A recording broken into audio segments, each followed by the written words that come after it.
مثلهم كمثل الذي استوقد نارا فلما أضاءت ما حوله ذهب الله بنورهم وتركهم في ظلمات لا يبصرون صم بكم عمي فهم لا يرجعون. ان کی مثال ایسی ہے جیسے کسی نے آگ سلگائی، پھر جب اس کے آس پاس والی چیزیں روشن ہو گئی تو اللہ نے ان کی روشنی مٹا دی اور اندھیروں میں چھوڑ دیا، اب انہیں کچھ سجائی نہیں دیتا، یہ بہرے ہیں، گونگے ہیں اور اندھے ہیں، اب لوٹ کر آنے والے نہیں. یعنی منافقین کی مثال بتائی جا رہی ہے اس شخص کی طرح جس نے اندھیرے میں اس خیال سے آگ جلائے کہ آس پاس کی چیزیں اس کو نظر آئے، اس کو کچھ فائدے کی امید ہو، مگر اچانک وہ آگ بجھ گئی اور ایسا بھیانک اندھیرا ہوا کہ ہاتھ کو ہاتھ بھی سجائی نہیں دے رہا. تو یہ ہے کہ اللہ سبحانہ و تعالیٰ نے وحی کی شکل میں ایک روشنی تمام لوگوں کے لیے بھیجی کہ جو چاہے اس سے فائدہ اٹھا لے، اور رسول صلی اللہ علیہ وسلم اس کو کھول کھول کر بیان کرنے والے.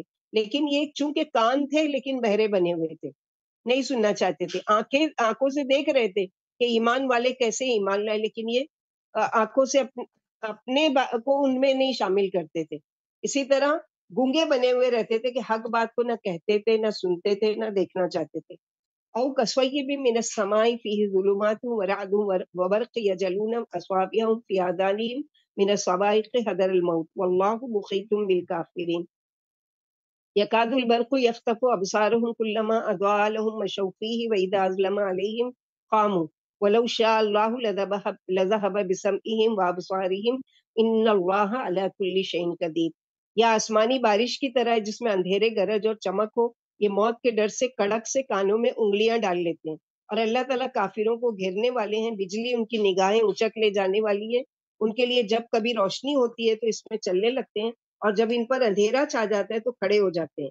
اگر اللہ چاہے تو ان کے کان اور آنکھیں لے جائے، یاد رکھو اللہ ہر چیز پر قادر ہے. یعنی منافقین کیا ہے، جب اسلام کو کوئی فائدہ پہنچتا تھا، جنگ میں مالی غنیمت ملتا تھا، تو خوشی خوشی آ کر شامل ہوتے تھے کہ ہم تمہارے ساتھ ہیں، ہم بھی مومن ہیں. لیکن جب کوئی جنگ پر جانے کی بات ہوتی تھی یا جان لگانے یا مال لگانے کی، تو اس وقت ایسے بہرے اور گونگے بن جاتے تھے گویا کہ ان کے کان میں آواز ہی نہیں گئی، یعنی خوشی سے جانا ہی نہیں چاہتے تھے. تو اللہ سبحانہ و تعالیٰ بتا رہے یاد رکھو کہ اللہ تعالیٰ ہر چیز پر قادر ہے، کہ اگر تم اس چیز سے بچنے کے لیے اپنی جان کی اور مال کی وہ نہیں کرتے، تو اللہ سبحانہ و تعالیٰ تو قادر ہے کہ وہ دوسرے طریقے سے تم سے یہ چیزیں لے سکتے ہیں. پھر اللہ سبحانہ و تعالیٰ قومن سب کو خطاب ہے، یا ایھا الناس، یعنی تمام زمین کے لوگ، چاہے وہ کافر ہو، مشرک ہو، عیسائی ہو، کرسچن ہو، یہودی ہو، مجوسی ہو، آگ کی پوجا کرنے والے، یا مسلم میں سے ایسے جو اللہ کے علاوہ کسی اور کو پکارتے ہیں، سب کو خطاب ہے. یا ایھا الناس اعبدوا ربکم الذی خلقکم والذین من قبلکم لعلکم تتقون الذی جعل لکم الارض فراشا والسماء بناء وانزل من السماء ماء فاخرج به من الثمرات رزقا لکم فلا تجعلوا للہ اندادا وانتم تعلمون.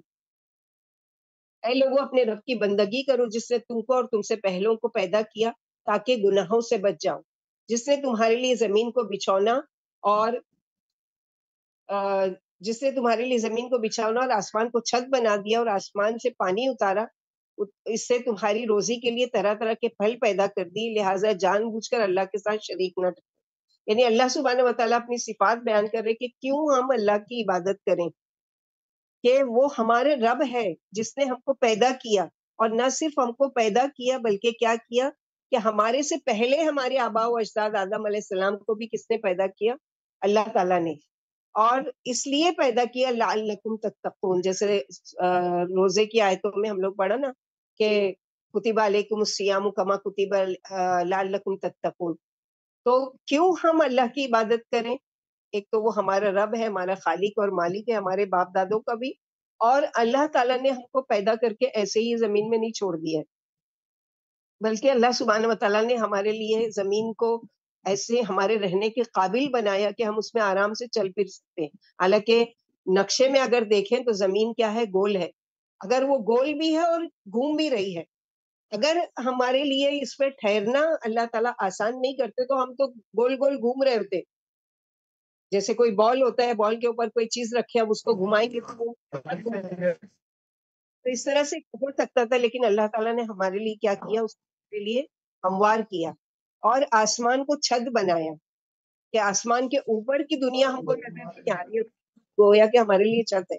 اور آسمان سے ہمارے لیے پانی اتارا، کہ جیسے آگے ہم قرآن میں پڑھیں گے کہ زندگی ہر ایک چیز کی، جو بھی اللہ تعالیٰ نے زندگی دی ہے، جس چیز میں بھی حیات دی ہے، اس کا سارا دار و مدار پانی پر ہے، اور طرح طرح کے پھل دیے، لہٰذا جان بوجھ کر اللہ کے ساتھ شریک نہیں ٹھہراؤ، کہ پھل تو اللہ تعالیٰ پیدا کرے، لیکن اب آسمانی پر جا کر رکھو اور اس کے نظر و نیاز کرو اور اس کے اوپر چڑھاوا چڑھاؤ، تو یہ سخت اللہ تعالیٰ کو ناپسند ہے۔ وَإِن كُنتُمْ فِي رَيْبٍ مِّمَّا نَزَّلْنَا عَلَىٰ عَبْدِنَا فَأْتُوا بِسُورَةٍ مِّن وَادْعُوا شُهَدَاءَكُم مِّن دُونِ اللَّهِ إِن كُنتُمْ صَادِقِينَ فَإِن لَّمْ تَفْعَلُوا وَلَن تَفْعَلُوا فَاتَّقُوا النَّارَ الَّتِي وَقُودُهَا النَّاسُ وَالْحِجَارَةُ أُعِدَّتْ لِلْكَافِرِينَ۔ اور اگر اس میں جو ہم نے اپنے بندے پر اتارا ہے یعنی قرآن، تمہیں کوئی شک ہو، تو اگر تم اس شک میں سچے ہو تو اس جیسی ایک صورت تو ذرا بنا کر لاؤ۔ اللہ اور اللہ کے سوا اپنے تمام مددگاروں کو، یعنی قرآن تو اللہ تعالیٰ نے ایک اکیلے اتارا ہے، لیکن اگر تم کو شک ہے تو مشرکین مکہ کو خطاب ہے کہ اپنے تمام لوگوں کو، اپنے تمام ہم خیال لوگوں کو جمع کرو اور ان کے ساتھ مل کر قرآن کی ایک سورہ بھی بنا کر لاؤ۔ پھر اگر تم نے ایسا نہیں کیا، کیونکہ اللہ تعالیٰ کو معلوم ہے کہ تم ایسا کر ہی نہیں سکتے، تو اسے مان کر اس آگ سے بچ جاؤ جس کا ایندھن آدمی اور پتھر ہے اور جو کافروں کے لیے بنائی گئی ہے۔ تو اس کا جواب ملتا ہے سورہ سجدہ میں، لام لان نہ جہنم من الجنۃ والناس اجمعین، کہ اللہ تعالیٰ تمام جنوں، انسانوں، پتھروں کو، سب کو جہنم میں ایندھن بنائیں گے، یعنی اس سے جلایا جائے گا، اس سے بھڑکایا جائے گا، اور ظالم جہنم کی لکڑیاں ہیں۔ وبشر الذین، اب ایمان والے جو تھے ایسی ڈراوے والی آیتیں سن کر خوف کھا جاتے تھے، ڈر جاتے تھے، تو ان کے لیے تسلی دی جا رہی ہے۔ وبشر الذین آمنوا وعملوا الصالحات ان لهم جنات تجری من تحتها الانہار کلما رزقوا منها من ثمرۃ رزقا قالوا هذا الذی رزقنا من قبل واتوا به متشابہا ولهم فیها ازواج مطہرہ وهم فیها خالدون۔ اور آپ ایمان والوں اور نیک عمل والوں کو ان کی جنتوں کی خوشخبری سنا دیں جن کی نیچے نہریں بہ رہی ہیں، جب کبھی انہیں جنت کے پھل کھانے کے لیے دیے جائیں گے تو کہیں گے یہ تو وہی ہے، یعنی دنیا میں ہم کھا چکے ہیں ایسا ہی انار، ایسا ہی سیب، ایسے ہی کیلا، ایسے ہی ساری چیزیں، تو جو اس سے پہلے ہم کو مل چکا ہے، وہ پھل ان کے پاس ہم شکل لائے جائیں گے، وہاں ان کے لیے صاف ستھری اور پاکیزہ بیویاں ہوں گی، اور یہ وہاں ہمیشہ رہنے گا۔ جنت کی بہت ساری نعمتوں میں سے ایک نعمت کہ وہاں ہمیش کی ہے، یعنی نہ وہاں پر بڑھاپا ہے، نہ وہاں پر موت ہے، نہ وہاں پر بیماری ہے، نہ وہاں پر کوئی گندگی ہے، نہ وہاں کوئی غم ہے، نہ غم ہے، بالکل پاک اور صاف ایسی جنت۔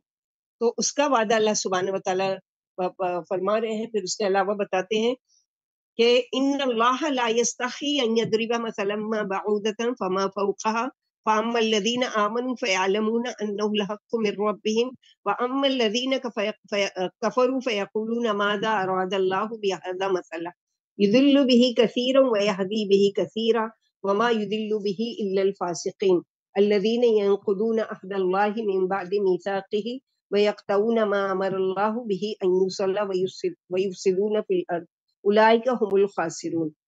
اللہ کوئی سی بھی مثال بیان کرنے سے نہیں شرماتے، خواہ وہ مچھر کی مثال ہو، کیونکہ قرآن میں بہت ساری مثالیں ہم دیکھیں گے کہ کبھی کسی جانور کی مثال، کبھی انسانوں کی، کبھی پرندوں کی، کبھی پہاڑوں کی۔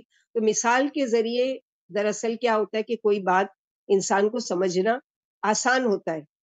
مثلا کوئی اگر ذہین بچہ ہے اور آپ کا بچہ ہے جو کمزور ہے، اب آپ اس کو مثال دیتے ہو کہ دیکھو وہ بچہ کتنا اچھا پڑھتا ہے، اور دیکھو وہ کتنا ذہین ہے اور کتنے اچھے مارکس لاتا ہے، تم بھی اگر محنت کرو گے تو تم بھی اس کے جیسے۔ تو یہ کیا ہے کہ آپ نے ایک مثال بیان کی۔ تو اللہ سبحانہ وتعالیٰ کو کوئی بھی معمولی سے معمولی، کیونکہ مشرکین مکہ قرآن کا مذاق اڑاتے تھے، یہ اللہ کی کتاب تم کہتے ہو تو اس میں اتنی چھوٹی سی مثال کیوں لائی گئی ہے مچھر کی؟ تو اللہ سبحانہ وتعالیٰ کہ اللہ کو نہیں آتی، اللہ کو نہیں حیا آتی کہ وہ بیان کرے گے مچھر کی مثال۔ تو مچھر کوئی معمولی چیز نہیں ہے، بلکہ کیا ہے کہ دنیا میں مچھر کی 2700 قسمیں ہیں۔ ایک مچھر کا وزن 2 سے 2.5 کلو گرام ہوتا ہے۔ ایک فیمیل مچھر 5 ملین لیٹر تک کا خون چوس سکتی ہے۔ مچھر پر مسلسل مچھر کا جو پر ہے وہ ہمیشہ ہلتا رہتا ہے مسلسل۔ پھر 1800 مچھر کا ٹارگیٹ ہوتا ہے، یعنی اتنا